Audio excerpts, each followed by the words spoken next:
And a very good morning. Welcome to the Saturday preview with myself, David Massey, coming to you on a Friday morning at just before 11 o'clock. Um, Tomorrow's racing is not one of the most exciting Saturdays of the year. No real sort of big field handicaps for us to get stuck into, which I've been doing quite well with over the last sort of 2 or 3 weeks, which is a bit of a shame, but still. It's not uninteresting racing tomorrow. The races I've sort of looked at, a couple of races at Sandown, definitely worth a mention. Beverley Bullet's worth a mention, and there's a couple of others, one at Chester and another one at Beverley. So, there's enough to be going on with, but I don't think tomorrow is going to be a day when we're getting massively stuck in, I have to say. But nevertheless, let's try and keep the Saturday run going. So it's been going well. Sandown we'll start with, shall we? The 150 first race on the card is the 5 furlong sprint. Good little contest this. You can give a few of these chances. I think one or two may be happier at 6 furlong rather than 5, having said that. And I sort of ended up narrowing it down to 3. Those 3 I suppose I say in no particular order. I think Tinto is the least likely of the 3. I do like Tinto. I've put Tinto up before this season. And the good thing, the plus points with Tinto are he really does act well at Sandown. He's already gone close here this season. Just only 3/4 of a length behind Jumeirah Bridge in July. A stiff 5 furlong on quick ground is absolutely ideal for him. And with that, I thought he's run really well actually the last couple of occasions. Both at Newmarket, got beat 4 lengths by Dazzling Dan, that was over 6, and again only just touched off a neck last time. Tends to come late with his challenge, Tinto, and the worry is that stall 13 is just going to see him out on the wing a little bit. They're going to need some cover for him, and then they're going to have to get him back out again, come with a run, and I don't know, it might just not fall his way tomorrow, but it's still interesting for the rest of the season, Tinto. I wouldn't be totally ruling him out tomorrow. Jumeirah Bridge is the other one, the second one I should say, that's worth a mention. If only because of the first time tongue tie tomorrow. And again, you're talking about a horse that's already a course and distance winner on quick ground earlier in the season when he beat Tinto. He's only £2 high tomorrow. That was off 88, so a mark of 90 tomorrow is absolutely fine. Some mixed efforts since that Sandown when it would be fair to say. Now they're going to give a tongue tie a go. A Sheen Murphy book, stall 3 is fine. But again, for a horse that likes to sit just off the pace and it can miss the break as well. Need a little bit of luck and running from stall 3, but he is interesting. But the one I'm going to go with, I think, is Only Spoofing. I have to go with Only Spoofing because I think he's got the plot draw here in stall 1, and as far as I can tell, he's the only real pace in the race. So he's going to go out there and play catch me if you can. He's improved from a mark this year. I mean, he's gone from a mark of 75 to 87, and I don't quite think the handicap has got him yet. He's won 3 of his last 4 starts, and look at where they are: Beverley, Carlisle, Ascot. A stiff 5, absolutely ideal for Only Spoofing, which he gets again tomorrow. I didn't think he ran at all badly at Chelmsford, and given what we're saying about stiff tracks seemed to be his thing, Chelmsford certainly wouldn't be his thing last time, and he was a bit too keen as well. And yet he still finished 3rd, didn't get beaten far. And he's off the same mark tomorrow.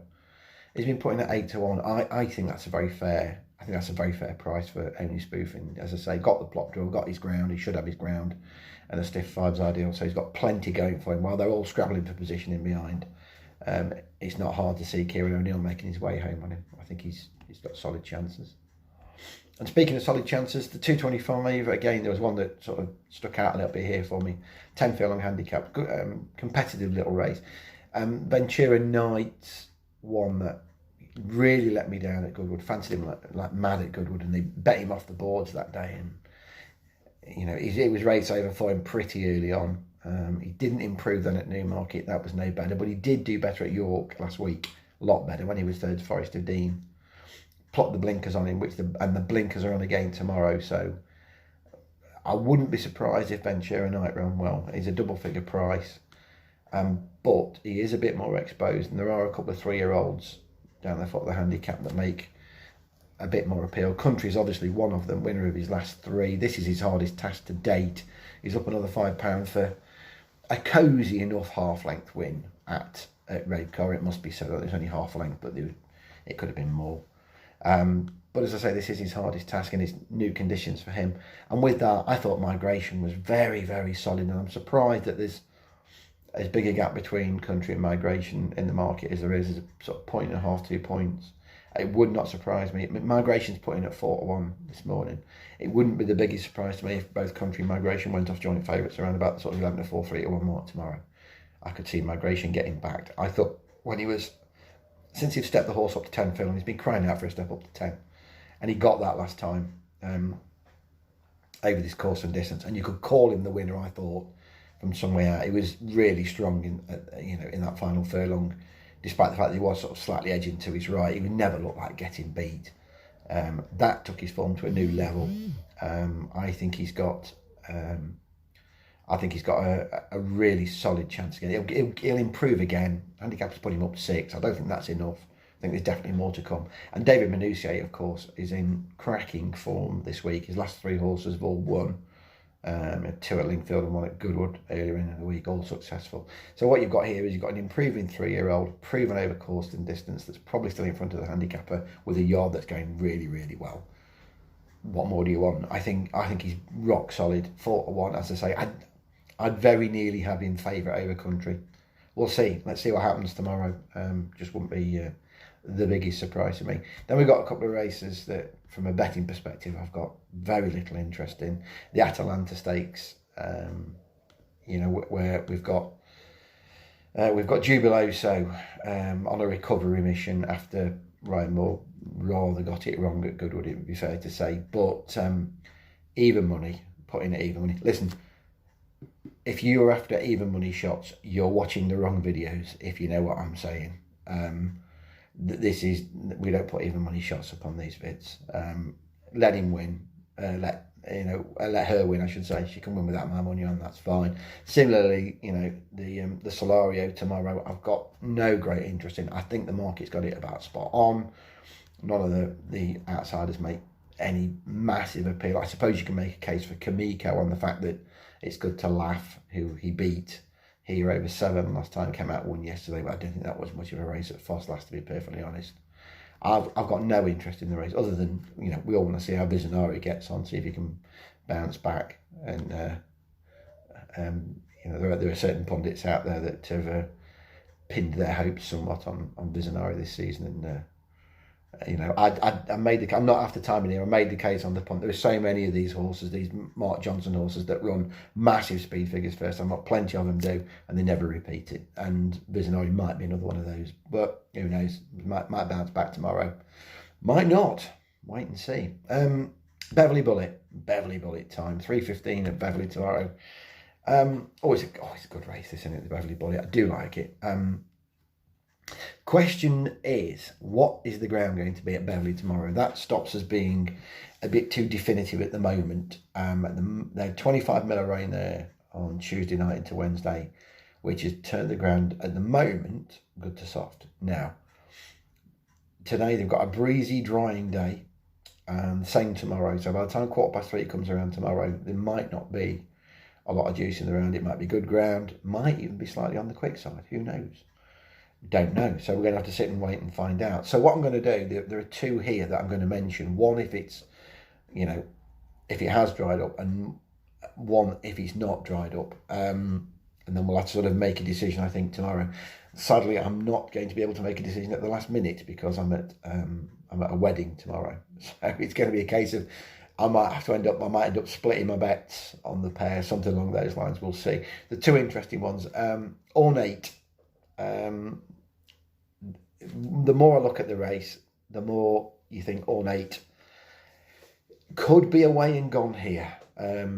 We know he's got blazing early speed, and we also know he's been pretty highly tried on more than one occasion this season. Epsom Dash winner back in June, and then came to Beverly, won what looked at the time a little 3-runner event by a length, beat Final Venture off level weights. Final Venture, don't forget, is rated better than Ornate.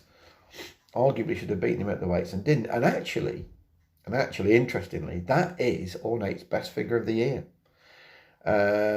Racing Players marking him in at 109 for that, which is his best figure of the year. Now, that makes him quite interesting. Obviously, he's got no problem whatsoever then with conditions tomorrow.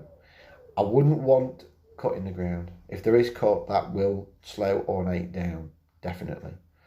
But if it's on the quick side, again, it's not hard to see him. He's got store 4, that's fine. That's fine. Not hard to see Ornate banging out. And again, you know we'll be in front with a furlong to go. It's just whether he can hold on. It's whether something has extricated itself from the pack and has started chasing him down. I'm not sure they will. I'm not sure they will. It's interesting that, David Griffiths has won this for the last 2 years with Take Cover.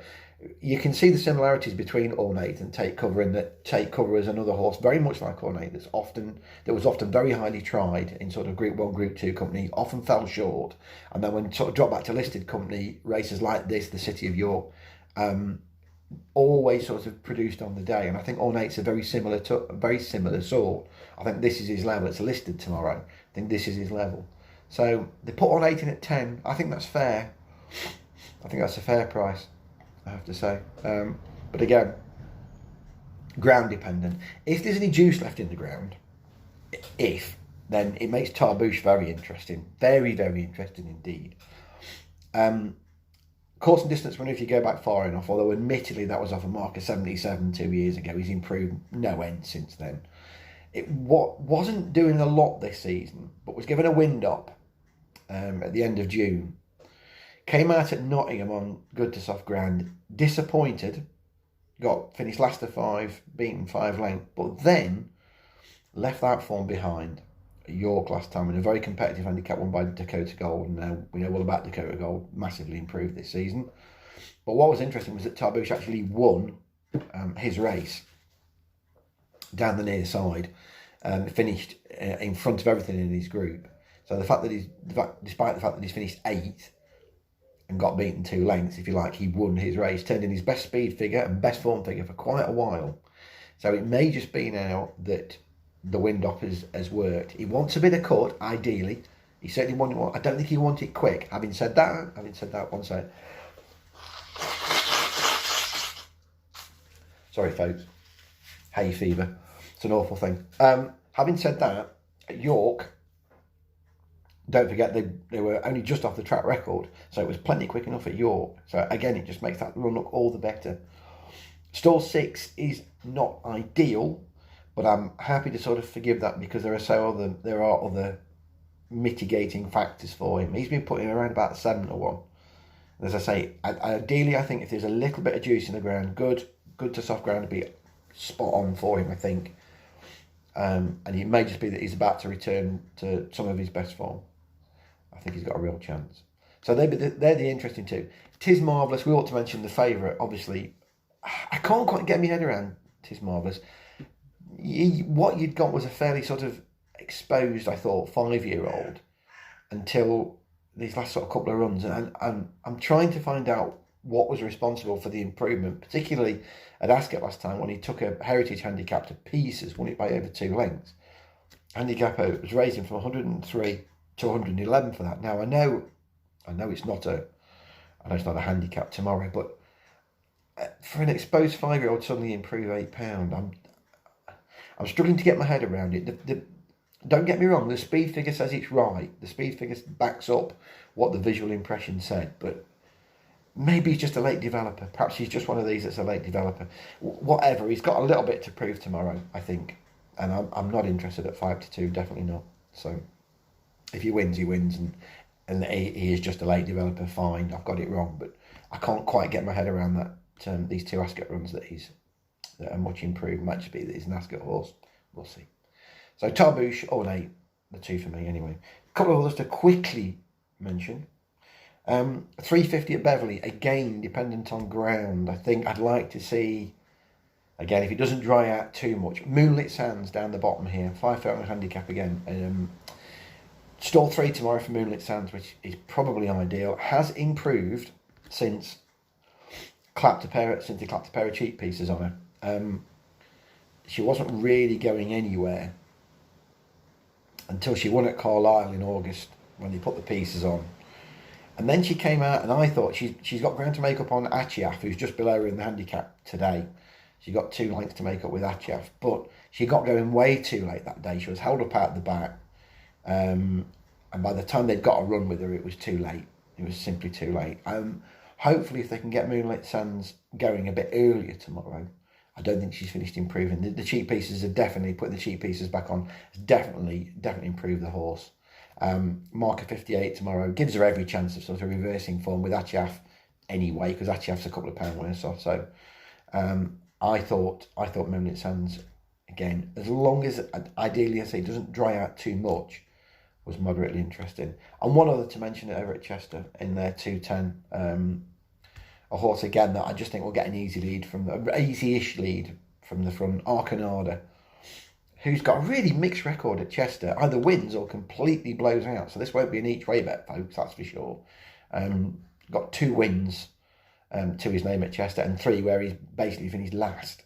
So it's all or nothing. But he came right back to form at Windsor last time when he tried to make all, and he got beaten in the neck. Previously had won a couple of starts before that at Haydock again when he was front rank more or less throughout. Jane Elliott gets on really well with him. Stall 1 tomorrow for Arcanada, which means the only possible pace angle he could face was Hero, I thought, but he's out in stall 10, which is not ideal. Hero made all to win here in May, won easily. It was a terrible race. It was a dreadful race. Since then, he's disappointed a couple of times at Ascot. Maybe coming back to Chester on better ground might suit, but I think he's got 1 or 2 question marks to answer at the moment. I thought Arcanada was a bit more interesting. Whether it's a bet or not, we'll wait for prices, we'll see. So there we go. Best bet tomorrow, without a doubt, for me, is Migration in that 240. I think it's got a really, really solid chance, and he'd be my best bet of the day. Best of luck. Have a great weekend. I'll be back on Tuesday.